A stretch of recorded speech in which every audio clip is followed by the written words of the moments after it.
కల్తీ జరిగిందని ఎప్పుడు మన వైఎస్ జగన్మోహన్ రెడ్డి గారు ఉన్నప్పుడు జరిగింది కల్తీ. ఇప్పుడు ఈయన గెలిచిన తర్వాత కూడా ఆ కల్తీ గురించే టాపిక్ వస్తుంది. అడగాలి, ప్రతి ఒక్కళ్ళు అడగాలి, తప్పు లేదు దాంట్లో. అడగడంలో తప్పేముంది.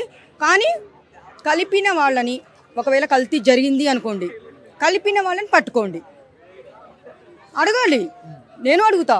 నేను ఒక ముస్లిం అమ్మాయిని నాయన. నేను దేవుళ్ళ గురించి ప్రతి ఒక్క దేవుడిని ఇలా అనకూడదు, అలా అనకూడదు. ఏదైనా దేవుడిని అంటే నేను ఎంత ఫైర్ అయిపోతాను, చూసావు కదా నువ్వు, ఎంత ఫైర్ అయిపోతాను.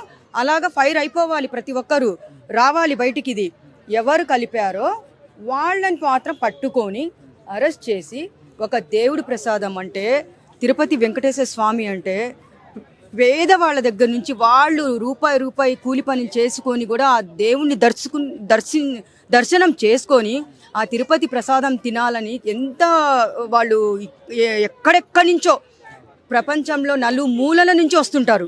అలాంటి దేవుడి ప్రసాదంలోనే కల్తీ కలిసిందని చెప్పి ఇన్ని రోజుల నుంచి మాట్లాడుతున్నారే. ఇప్పుడు ఎవరి మీద నింద? ఎవరి మీద నింద అంటే వైఎస్ఆర్ ప్రభుత్వం ఉన్నప్పుడు, మా జగనన్న ప్రభుత్వంలో ఉన్నప్పుడు కల్తీ చేశారంటున్నారు.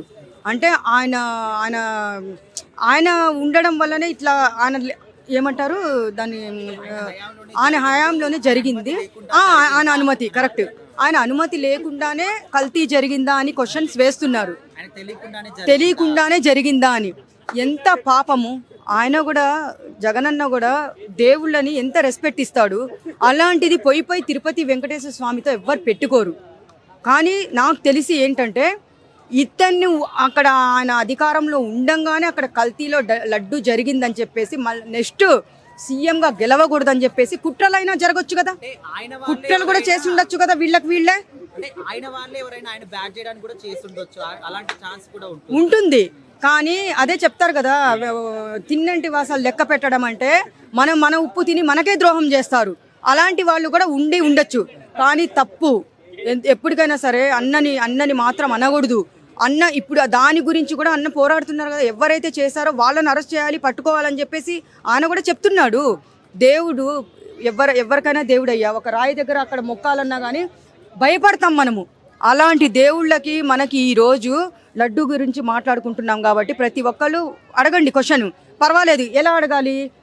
ఎవరైతే కల్తీ చేశారో గుళ్ళో వరకు పోయిందంటే అది సీసీ కెమెరాలు ఉంటాయి. మనం డబ్బులు లెక్క పెట్టేటప్పుడే వాళ్ళు ఎన్ని సీసీ కెమెరాలు ఉంటాయి, ఎంతమంది సెక్యూరిటీ ఉంటుంది. అలాంటిది ఈరోజు ఆయన అనుమతి లేకుండా లడ్డూలు కల్తీ కలిపారు అని చెప్తున్నారు కదా. రేపొద్దున ఒక మనిషి మీద నింద ఎట్టిపోయాడు, ఒక మనిషి మీద నింద వేసేటప్పుడు తూచి మాట్లాడాలి. వెంటనే నింద వేయకూడదు, తప్పు అది. ఎట్లా వేస్తారు నింద ఆయన మీద? చూస్తాను. ఆయన కూడా ఎప్పుడైతే ఆయన కూడా ముందున్నారు. అలాంటి వాళ్ళని పట్టుకోవాలి, అరెస్ట్ చేయాలి. ఎవరైతే కల్తీ గడిపారో వాళ్ళని కూడా పట్టుకోవాలని అన్న కూడా ఉన్నారు. వైఎస్ జగన్మోహన్ రెడ్డి గారు ఉన్నారు, మా అన్నగారు. పట్టుకొనే తీరుతారు.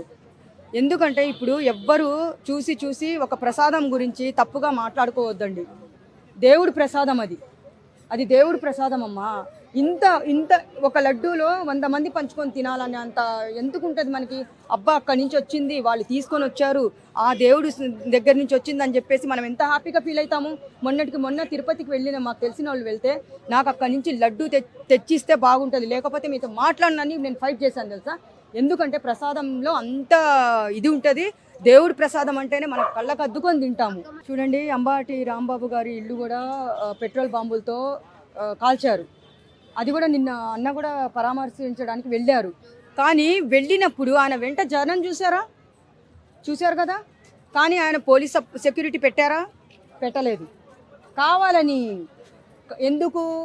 కావాలనే సెక్యూరిటీ పెట్టలేదు. ఆయన అధికారంలో ఒక సీఎం, ఒక మాజీ సీఎంకి సెక్యూరిటీ పెట్టలేదంటే, లడ్డూలో మీరు కూడా మీరు కల్తీ కల్పించేసి మీరే ఈయనని మళ్ళీ సీఎంగా గెలవకుండా చేసి ఉండొచ్చు కదా.